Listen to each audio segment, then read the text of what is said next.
بسم الله الرحمن الرحيم. الحمد لله رب العالمين، والصلاة والسلام على رسوله الأمين محمد وعلى آله وأصحابه أجمعين. د قرآن کریم په ځینې کلماتو کې الف لیکلی شوی وي، آیا دغه الف ویلی کیږي او کنه؟ د اووم فصل آخرنی درس ده. په قرآن کریم کې ځینې کلمات داسې دي چې هغې سره الف لیکل شوی. دغه الفونه ویل څنګه دي؟ وی ویو که وی نه ویو، که وی ویو څه حکم لري او که وی نه ویو څه حکم لري. دا په دوو برخو ویشل کیږي، یعنې دغه کلمات چې دي دا په دوو برخو باندې ویشل کیږي.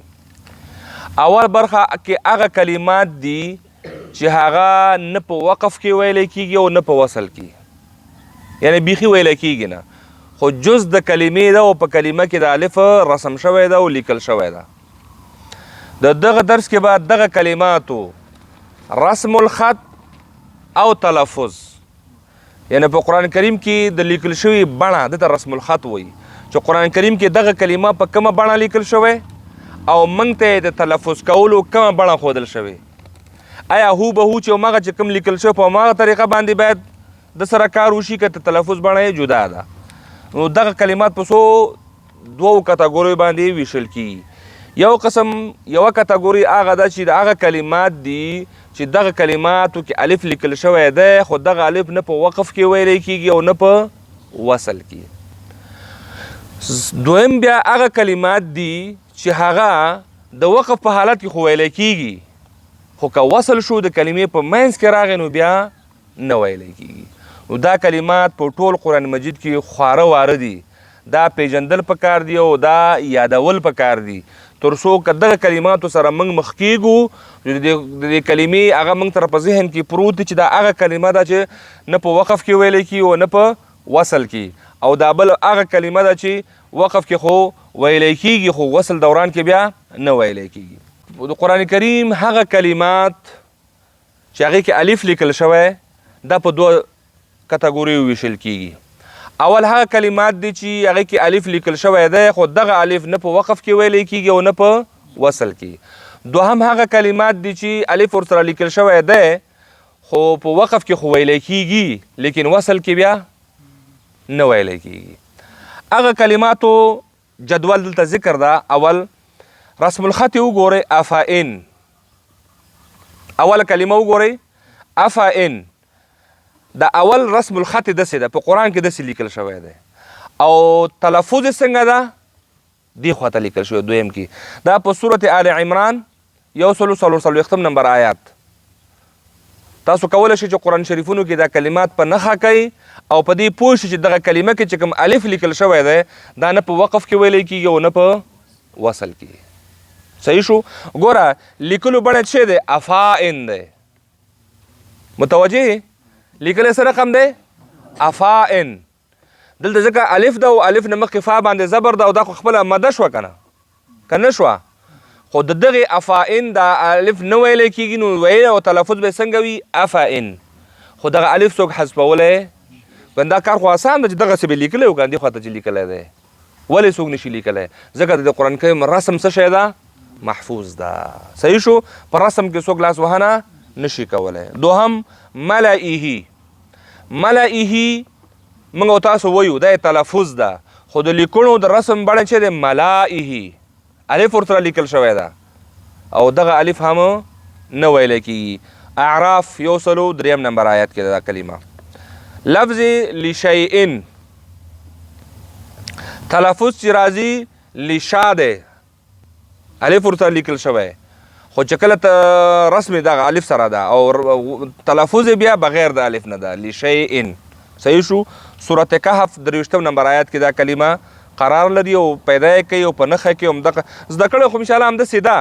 خو دا چې کیدای شي تاسو آینده کې بیا یو سوال پیدا شوی چې د الف اوس ولې نه ویلی کیږي، نو د سوال د حل دپاره دا و چې دغه کلمات امام حفص رحمه الله په نسب باندې دا نه په وقف کې ویلی کېږي او نه په وصل کې. صحیح شو. نبائن تلفظ ده او رسم څنګه ده؟ نبائن الف سره لیکل شوی ده او دا هم په صورت انعام کې ده او 34 نمبر آیات کې بیا وګورئ. لإلى الله تحشرون، لإلى الله تحشرون، دا فصل کې لا إلى الله تحشرون دی. لا الف ورسره لیکل شوی ده ځکه الف نه مخکې زبر ده. صحیح شو. او دلته خو بیا بیخي حمزه هم موجود ده. لا جدا کلمه ده، الى الله جدا کلمه ده، حرف مد مشته او سبب مد مشته، خو چون د الف نه ویلی کېږي نو مدم سر وخوړه او سبب یې ورسره سر وخوړه. صحیح شو. ها ولا اوضعو دا په اصل کې رسم کې لیکل شوی دی. ولا اوضعو الف ورسره لیکل شوی ده. سورة توبه 40 نمبر آیات. لا الى الله تحشرون آل عمران 115 نمبر آیات. او لأذبحنه، او لا اذبحنه لیکل شوی په قرآن کې. او لا اذبحنه دلته هم الف ورسره لیکل شوی او دا الف چې ده نو ویلی کېږي. سورة النمل 11 نمبر آیات. لا الى الجحیم لیکل شوی سره رقم ده. لا الى الجحیم الف ورسره لیکل شوی او دغه الف نه ویلی کېږي. سورة صافات 8 لأنتم سره رقم لیکل شوی ده.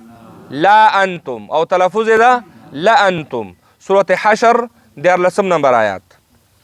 یعفو یعفو یعفو لیکل شوی واو مخې ته الف ولاړ ده او واو باندې زبر ده نو واو الف مده شو خو دغه الف نه ویلی کېږي. صحیح شو. سورة بقره 210. تبوء تبوء لیکل شوی حمزه ده او حمزه مخې ته الف ولاړ ده خو دغه الف نه ویلی کېږي. مائده 29 نمبر آیات. لتتلو لتتلو لتتلو لیکل شوی واو سره الف ولاړ ده. سورة رعد 10 نمبر آیات. لن ندعو لن ندعو. صحیح شو. کهف 14 نمبر آیات. لیربو لیربو لیربو لیکل شوی. سورة روم ده او 9 نمبر آیات. لیبلو سورة محمد 4 نمبر آیات. لیبلو لیکل شوی. نبلو. صحیح شو. سورة محمد 11 نمبر آیات. قواریر سورة دهر یا په بل نوم باندې سورة انسان هم ته ویلی کېږي. هل اتا علی الانسان دو نومه لري. مشهور سورة دهر او په ځینې قرآن شریفونو کې سورة انسان هم لیکل شوی ده. قواریر په دې صورت کې د قواریر لفظ چې دی نو 2 ځلې راغلی. دلته چې خبره کېږي دوهم قواریر څو ځلې راغلی؟ 2 ځلې. هغه قواریره چې په دې صورت کې راغلی دوهم قواریره د دغه د الف چې دی نه په وقف کې ویلی کېږي او نه په وصل کې. صحیح شو. اول جدا حکم لري او دوهم جدا حکم لري. نو دوهم دلته دغه قواریره قوس کې لیکل شوي دوهم. دغه دوهم قواریره الف چې دی نه په وقف کې ویلی کېږي او نه په وصل کې. ثموده ثموده الف سره لیکل شوی. ثموده دا په قرآن مجید کې ډیرو ځایونو کې راځي. سورة هود کې هم راځي په 12 نمبر آیات کې. فرقان کې هم راځي 13 نمبر آیات کې. عنکبوت کې هم راځي 20 نمبر آیات کې او نجم کې هم راځي 51 نمبر آیات کې. نو ثموده جو هر ځای کې چې راځي ثموده لیکل شوی دی. ثموده الف سره خو ویلی کېږي بغیر د الف نه.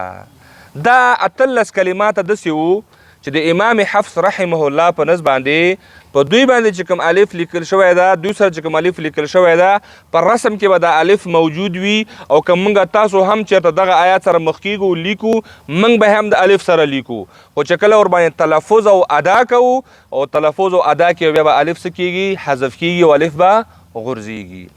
د دې وجې نه دغه الفونه چې په قرآن کریم کې دا په نښه شوي دي. په قرآن کریم کې په مختلفو بڼو باندې په مختلفو چاپونو کې د سره داسې لکه دا الف ده په سر یې داسې ګول هغه راتاو ده حلقه غوندې راتاو ده لکه د بنګړي په شکل باندې حلقه ده خو البته وړوکی. نو دا د دې معنا ورکوي چې دا الف او مغه الف ده. او ځینې چاپونو کې بیا په ځینې چاپونو کې ځینې کمپنیو کې دا الفونه په بل رقم باندې هغه شوي دي، داسې یو کرښه یې پیکش کړی چې لږ داسې یو کرښه یې پیکش کړې ده. صحیح شو؟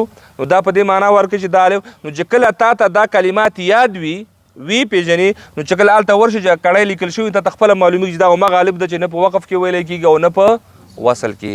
که چا سره دا قرآن شریفونه وي، دا صورتونه درسونه چې معلوم دي، دا تاسو وګورئ دغه نښه یې وګورئ چې څه رقم نښه پېښ شوې ده. شته که نه؟ او ګرده هم د الف په سر باندې کوم الف چې نه ویلی کېږي هم د دې په سر باندې یو حلقه ترېنه تاو شوې ده. هم کتله؟ او صحیح شو؟ دغه دوه نښو سره دا په نښه شوي دي چې دغه نه ویلی کېږي. راځو دوهم قسم ته. دوهم قسم هغه کلمات دي، البته دا کلمات لږ دي، 7 کلمات دي. دا هغه کلمات دي چې په دغه کلماتو کې هم لکه د تیرو په شان الف لیکل شوی، خو هغه مخکیني چې نه وقفا ویلی کېده او نه وصلا. دا کلمات که په همدې عین کلمه باندې ته وقف وکړې، یعنې دغه الف چې دی نو ستا موقوف علیه وګرځېږي نو بیا ویلی کېږي، او که دا وصل شي د کلمې په منځ کې پاتې شو نو بیا نه ویلی کېږي. نو هغه لکن سورت کهف 38 نمبر آیات کې ده، که چېرته لکن هو الله راځي، که وصل کوې نو لکن ده دغه نون یوازې زبر سره ویلی کېږي، الف یې نه ویلی کېږي. او که په همدې لکن کلمه باندې ته ودرېږي نو بیا به لکن باندې به وقف کوې او د الف به چې ده نو مده جوړېږي. وصل په صورت کې نه ویلی کېږي، خو د وقف په صورت کې ویلی کېږي. اظنونه، صحیح شو؟ دا هم اظنونه لیکل شوی نه. اوس که چېرې په دغه باندې ته وقف کوې نو بیا به اظنونه بیا به د الف تلفظ کېږي، او که وصل ونو بیا دغه ته چې کوم تلفظ ده دغه شان به ویلی کېږي. صحیح شو؟ الرسوله لیکل شوی ده الف سره ده، خو که د الرسوله کلمه باندې وقف کوې نو د الف به ویلی کېږي، که وصل کوې نو بیا نه ویلی کېږي. اظنونه احزاب صورت کې ده 10 نمبر آیات کې، الرسوله دا هم احزاب کې ده 6 نمبر آیات کې. السبیله دا هم صورت احزاب کې ده 8 نمبر آیات کې. صحیح شو؟ دا هم دغه الف چې دی نو السبیله، او که وقف کې نو بیا دا به ویلی کېږي، او که وصل شو نو بیا به سبیله یوازې د لام حرکت به ویلی کېږي او خلاص. سلاسل صورت دهر کې ده. صورت دهر کې یو خبره خو همدا ده چې په دغه کلماتو کې که چېرته وقف وشي سلاسله، او که وصل وشي نو سلاسله و اغلالا. خو یو روایت داسې دي چې دا کې وقفا او وصلا ویل او نه ویل دواړه پکې جایز دي. صحیح شو؟ یعنی وقف کې خو خبره وشوله، امام حفص هم وایي، او یو روایت داسې دی چې دا په وصل کې هم ویل جایز دي. دا د یوازې هم د لفظ سلاسله خبره کوم. ښه، او 8 نمبر قواریره اول قواریره، ځکه دوهم قواریره خو هلته تیر شو. دوهم قواریره کې چې کوم الف هغه نه وقف کې ویلی کېده او نه په وصل کې، خو اول قواریره که چېرته په ده باندې ته وقف کوې نو دا به ویلی کېږي، او که ده باندې ته وصل کوې نو بیا دا نه ویلی کېږي. لکه قوارير من فضة قدروها تقديرا، او که چیرې ته په دې اول باندې وصل کوې نو بیا قوارير من فضة دواړه بیا یو رقم ویلی کېږي، ځکه هغه دویم خو اسې هم نه په وقف کې شته او نه په وصل کې شته. خبره په دې اولني کې ده، که په دې باندې ته ودرېدلې نو قوارير الف به بیا ته څه کوې، یعنې مد اصلي به ورباندې کوې، او که ونه درېدلې نو بیا دا الف دلته هم نه ویلی کېږي.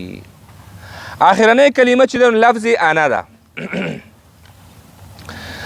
لفظ انا چې په دقه شکل باندې لیکل شوی لکه دلته چې راغلی دا شکل یې وګورئ، حمزه نون او الف. البته حمزه چې دغه حمزه وي دا الف وارو حمزه، هغه ګوډ الف نه وي، ښه هغه خو حمزه ده که نه، هغه نه، یعنې هغه حمزه چې راشي په قرآن کریم کې انا خو هغه هم تلفظ کېږي، خو د هغې الف بیا ویلی کېږي.